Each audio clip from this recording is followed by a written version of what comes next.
Saudaraku yang kasih dalam nama Yesus, dalam Kisah 4 ayat 20 dikatakan, Kisah Rasul pasal 4 ayat 20, maka dikatakan bahwasanya mereka berani, sebab tidak mungkin bagi kami untuk tidak berkata-kata tentang apa yang telah kami lihat dan apa yang telah kami dengar. Ini pada waktu Petrus dan Yohanes saudaraku dilarang berbicara dalam nama Yesus, dilarang mengajar dalam nama Yesus, tapi mereka dengan tegas menjawab, ya silahkan kamu putuskan sendiri manakah yang benar di hadapan Allah, taat kepada kamu atau taat kepada Allah. Sebab tidak mungkin bagi kami untuk tidak berkata-kata tentang apa yang telah kami lihat dan telah kami dengar. Tidak mungkin kami berhenti, tidak mungkin kita tidak berkata-kata tentang Yesus kalau Yesus dalam hati kita, saudaraku. Amin, saudara.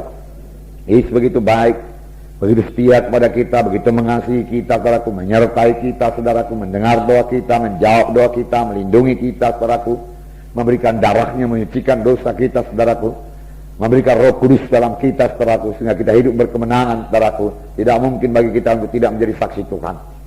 Firman Tuhan berkata, kamulah saksi-saksiku. Tuhan Yesus memanggil Petrus dan berkata, aku jadikan kau penjala jiwa. Pada waktu Tuhan Yesus mau naik ke sorga, saudaraku, dia berkata kepada Petrus, gembalakanlah domba-dombaku. Dan semua kita mengambil bagian, saudaraku, bersaksi, saudaraku, membawa jiwa-jiwa. Pada hari pembimbingan di sini saya bacakan Markus pasal 2 itu, saudaraku, di mana 4 orang menggotong 1 orang yang lumpuh untuk bertemu dengan Yesus. Jadi 5 orang yang punya iman, yang mengatasi semua halangan, yang kerja keras, saudaraku, bahkan berbuat sesuatu yang tidak biasa diperbuat oleh manusia, supaya jiwa-jiwa itu bertemu dengan Yesus. Mereka mempunyai hikmat, saudaraku, daripada Tuhan, saudaraku. Kalau dilihat oleh orang dunia akan berkata, apa yang kerja orang itu? Panjat-panjat atap lagi, panjat-panjat rumah orang, berusak rumah orang. Nah, orang tersebut bisa minta ganti rugi dan lain sebagainya. Tapi Tuhan berkata, hai anakku, imanmu telah menyelamatkan engkau. Dibereskan Tuhan dulu jiwa manusia itu. Dalam takar ini juga, saudaraku, yang paling penting itu keselamatan jiwanya. Keselamatan jiwanya, barulah kesembuhan tubuhnya.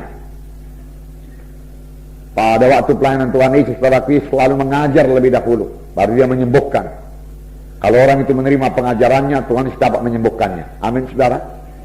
Firman Tuhan Mazmur 107 ayat 20 berkata, disampaikannya firman-Nya dan disembuhkannya mereka itu.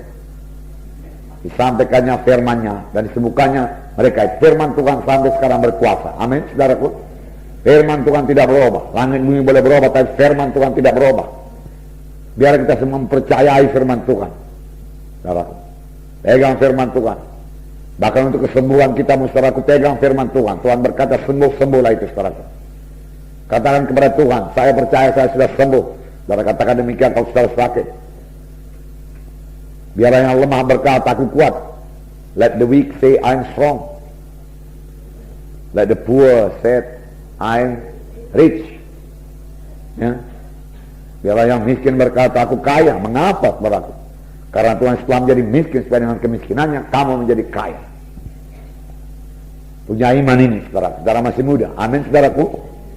Ya, Yesus betul-betul menjadi miskin, saudaraku. Dan dia hanya miskin dalam satu perkara. Dia menjadi miskin, saudaraku, dalam bidang materi saja. Kalau dia miskin dalam bidang rohani, dia tidak bisa membagikan orang mati, saudaraku.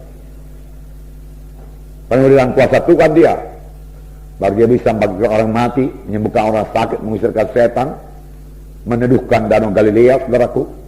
Berarti dia penuh dengan kuasa Tuhan, penuh dengan urapan Tuhan, saudaraku, kaya dengan urapan Tuhan. Tetapi dalam satu perkara, saudaraku, dia tidak punya rumah, saudaraku. Walaupun dia tidak pernah terlantar, saudaraku. Dia menjadi miskin, tapi firman Tuhan berkata, saudaraku, dengan kemiskinannya kamu menjadi kaya.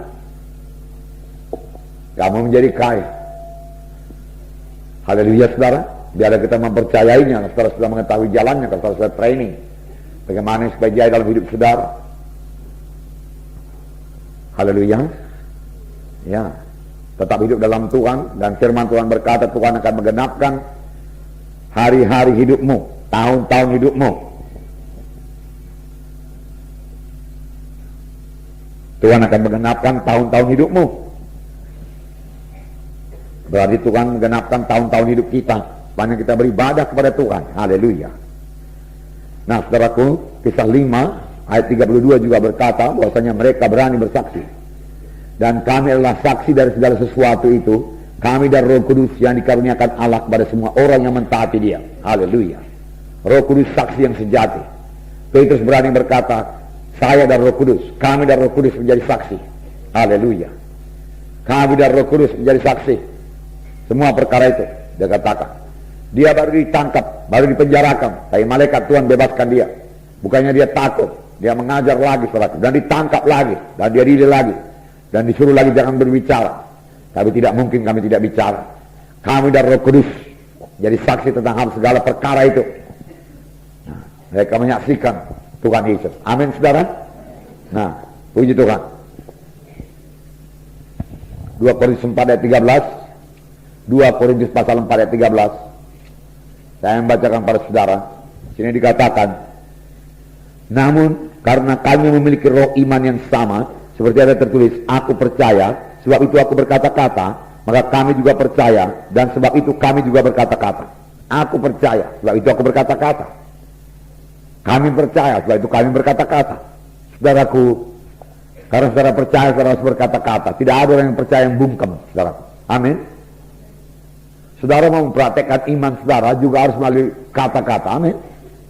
Ya, tidak ada iman yang dipraktekkan tanpa kata-kata. Iman harus disertai dengan ucapan. Kita sudah belajar semuanya, betul? Ya, apa yang kita ucapkan saudaraku? Firman Tuhan kita ucapkan. Iman tidak bergantung pada perasaan, betul? Perasaan kita masih sakit saudaraku. Ya, tapi kita berkata, saya percaya oleh biluri saya sudah sembuh. Ya. Saya percaya oleh biluri saya sudah sembuh. Amin. Ya, karena kita percaya kita berkata-kata.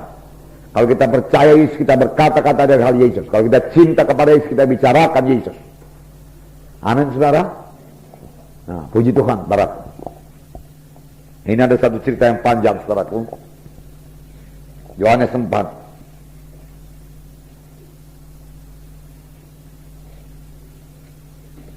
Ayat 1 sampai 25.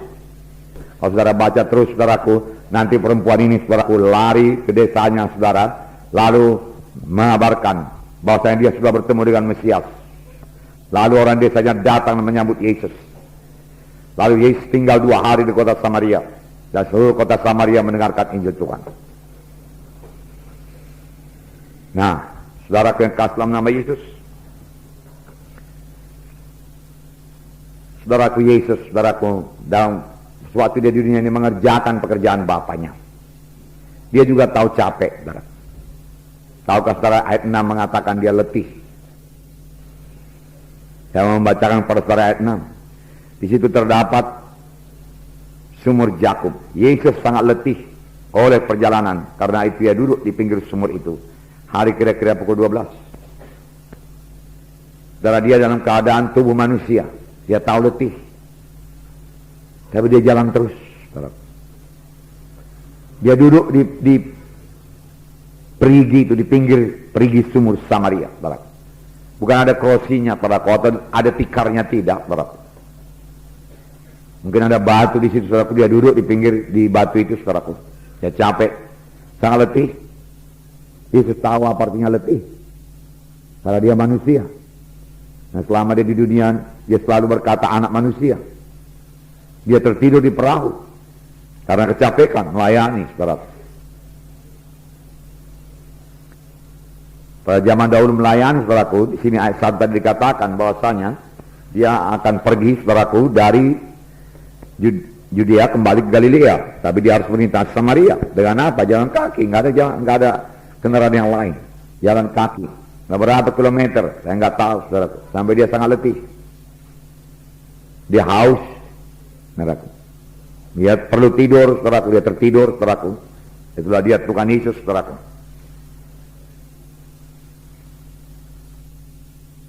Dia juga merasa lapar. Firman Tuhan berkata, sudah dia puasa 40 hari 40 malam, dia merasa lapar. Dan setan menggoda. Jadi kala batu ini jadi roti. Nah, setan juga tahu kapan keadaan tubuh jasmani kita ini lemah. Setan mau mencoba mengalahkan kita. Tapi biarlah kita jangan mau, kita selalu bersandar saudaraku kepada Roh Kudus yang di dalam kita. Amin saudara. Ya.